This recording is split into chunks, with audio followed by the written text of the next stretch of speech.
In this video, I'm going to show you how to create generative tapestry using jitter. Here, all of these lines have their own color, their own movement speed, and wavelength. When combined, this creates a really cool generative tapestry-like look. These techniques are really useful when you're creating your own generative visual design patches and similar concepts. To go into this, we are going to look at jit.gl.mesh and how to generate interesting data using jit.gen. Let's begin. First of all, I'm going to create my jitter world context, jit.world. I'm going to name it, let's say, lines. And of course, I'm going to give it the attributes floating 1, so we have the window always on top of the patcher, and FSAA1 for that anti-aliasing, so our scene looks a bit more crisp, a bit more nice. I've also created a toggle. I'm going to connect it and turn it on to have my scene rendering. All right, once again, I'm going to use jit.gl.mesh. This will let me generate GL geometry from matrices. Now, I'm doing this because I'm not working with basic 3D shapes anymore. I want to define my own 3D shapes, if it's going to be lines, points, which colors, which movement, etc., etc. And to define the draw mode, so this is the attribute draw_mode, I'm going to give it line_strip. This is important because this will make the incoming vertices, the data I sent to the first inlet, appear on the screen as bunch of lines connected together. That is what I want. I want to create these bunch of lines moving at their own pace to create a nice tapestry texture. Of course, to visualize this, I need to send some kind of jitter matrix to the first inlet. So I'm going to use jit's matrix, let's say 3 planes, so X, Y, and Z coordinates, of course, float, 32 data type. And to start with, let's make it 20 to 10. Of course, I can just send this here, right? I can, in fact, do this continuously if I connect the second outlet of jit.world, which will send out a bank on every frame, to my jit matrix. Now, this is being continuously sent to jit.gl.mesh, but of course, nothing is appearing on the screen because all this jit matrix has at this point is a bunch of zeros. The default value for all cells, all matrices, is 0. So let's use jit.gen to actually generate some interesting data. So now jit matrix goes into jit.gen and the output of that goes into jit.gl.mesh. And I want to start by using the cell coordinates, right? We have a 20 to 10 matrix, so I can get the coordinates of each cell in relation to these dimensions, 20 to 10. So each cell has an X and Y coordinates.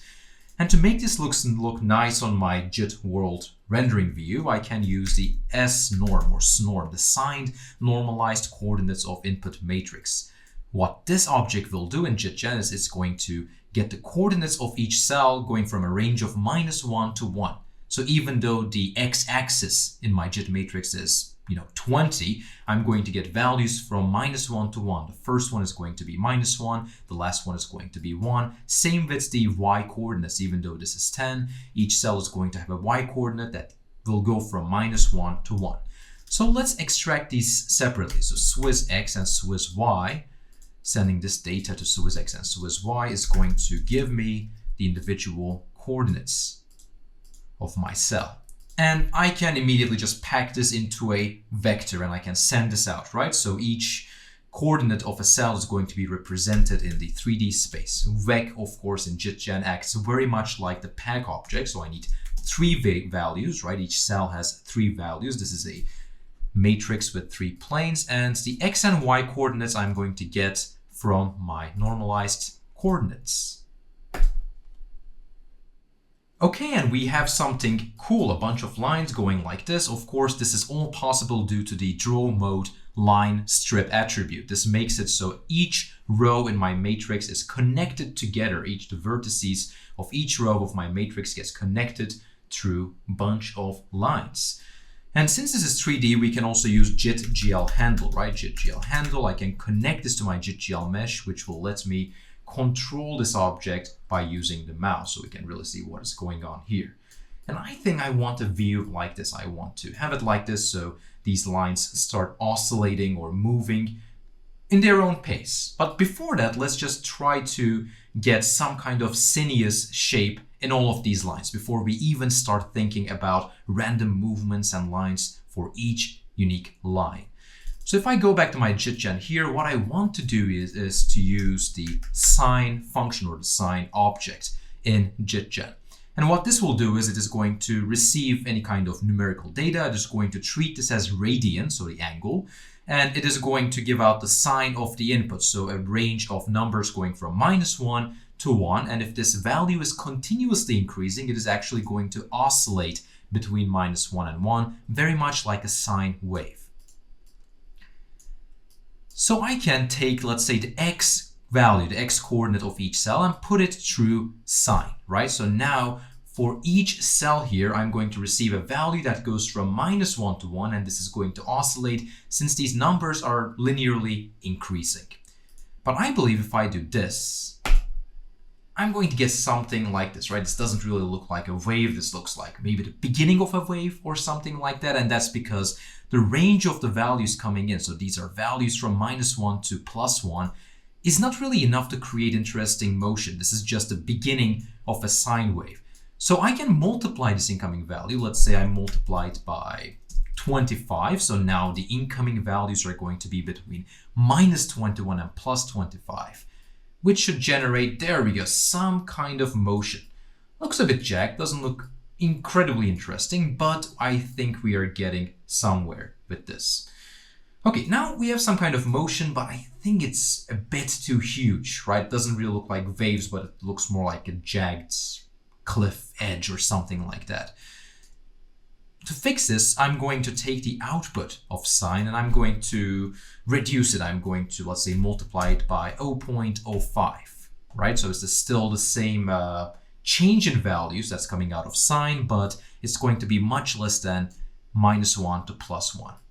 All right, and now it looks like a wave. It looks very retro-ish because there are not enough vertices here to give the impression of this smooth wave. And that is because our jit matrix is 20 to 10. So I think there are 10 lines, 1, 2, 3, 4, 5, 6, 7, 8, 9, 10 individual lines. And each line is made out of 20 vertices.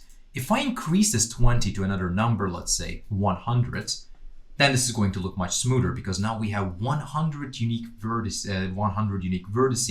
for each line, making this shape look much higher resolution.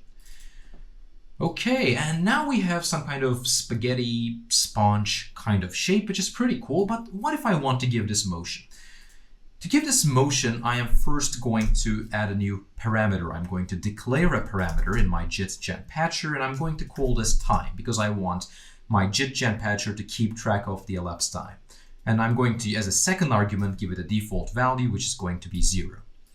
And here is what I want to do. I want to give this Swiss x, this x coordinate, a continuously increasing offset.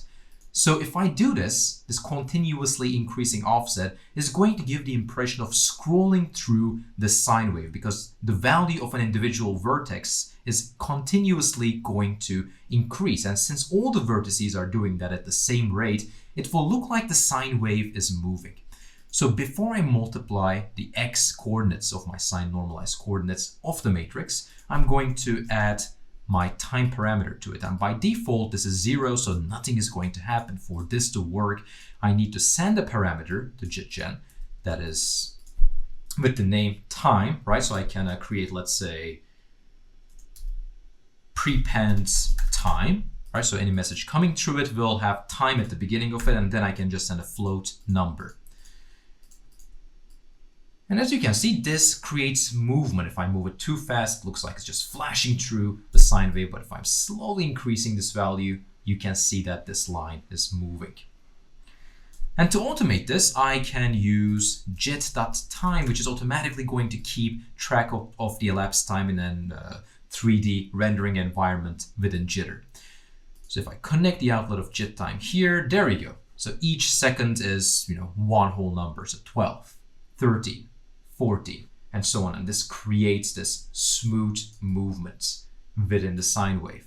To slow it down, I can simply give jit.time the attribute of speed, I believe. Yes, speed. By default, this is 1. So let's say quarter speed, 0.25. And now it looks a bit more wavy, a bit more nice. Okay, now let's go back to jit.gen and let's see if we can give each line a unique kind of motion. In jit.gen, there are ways of generating random values, but these random values will be generated each time the matrix goes into jit.gen. So that is not what we really want. If I do something like noise, a random number generator, and try to multiply, let's say, the time offsets by that, I'm going to get something that is crazy looking, I believe. Yes, there we go. Now it looks just like static because on each frame noise is generating random values, so each vertex is getting this random offset, which might look cool if you're going for a more static TV look, but that is not really what I want. I just want each line to have a slightly different offset.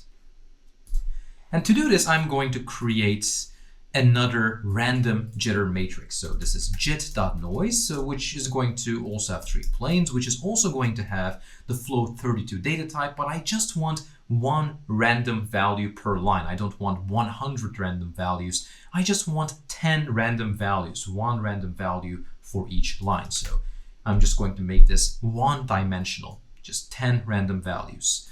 And in jit.gen, I'm going to create the object in2. So there's a second inlet, there's a second input here now.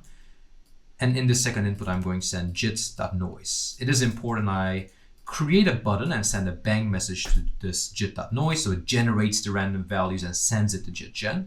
To automate this for later, I can use load bang. So when I open the patch later, this random value will be generated by default. All right, going back to jit.gen. Now I have a random value here. How to extract this, right? To extract these values in a smart way, I'm going to use sample. Right, sample is going to sample a matrix, so that to the first inlet I need to send the incoming matrix, and the second inlet is going to expect normalized sample coordinates, right? The first cell being 0, the last one being 1. Which one am I trying to access? And this is very easy because I can just receive the normalized coordinates of my first matrix. So the matrix I'm using to generate these vertices, the 100 by 10 matrix. So I'm going to create norm, which is by default is going to send out the normalized coordinates going from 0 to 1. Norm is going to send out -1 to 1. Norm is sending out 0 to 1. And that is what I need with sample. I'm going to use Swiss y to extract only the y coordinates because I only want the y coordinate of each cell to have an effect on which random number we are receiving via the second input. And this goes here. All right, so now we should have, through the sample, a random value going from 0 to 1 for each of these lines. And I can send this maybe as an offset. I can add this to my incoming time parameter, right? So if I do this, voila, we have a slight amount of offset, I believe, for each of these lines. You will see that they're now not very uniform.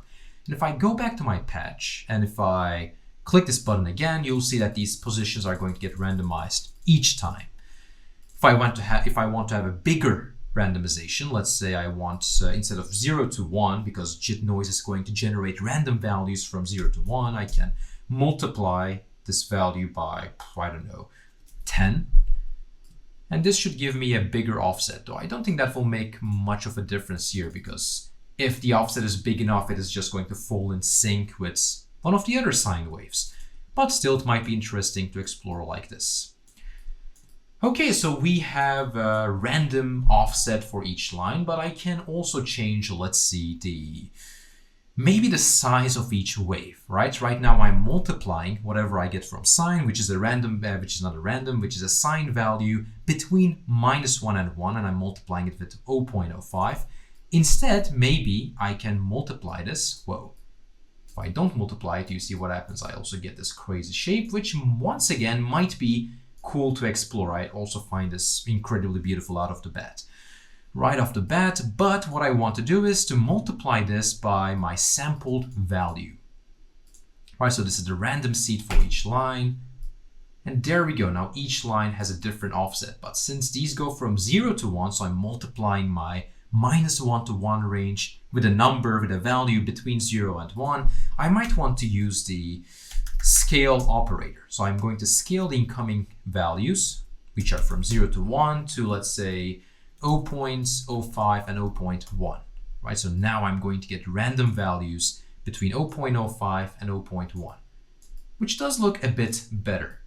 Maybe having a bit more lines would make it look cool as well. Let's have it, instead of 100 to 10, what about 100 to 25, which would mean 25 individual lines. And of course, then I have to change my jit.noise as well and bang it again. There we go. This is also a cool visual, and now I can clearly see each of these lines have a different wave size. The amplitude of the waves for each line is a bit different. And to make it even more cool, maybe we can also work with the speed of each line, because now they're all scrolling at the same rate, right? It looks a bit like this is a random terrain generation, which could work in that way as well if you want to have these wireframe 3D scrolling landscape. Sure, but let's try to change the speed. Now, from the time parameter, we are receiving a constant influx of increasing numbers, and this rate is same for each line. And this is what I want to change. I want to multiply the incoming time parameter with a certain number. Let's see. So I'm going to take this here, and I'm going to multiply this again by my sampled random number, which is going to be between 0 and 1. And now, it's that easy. Now all the lines have a different speed.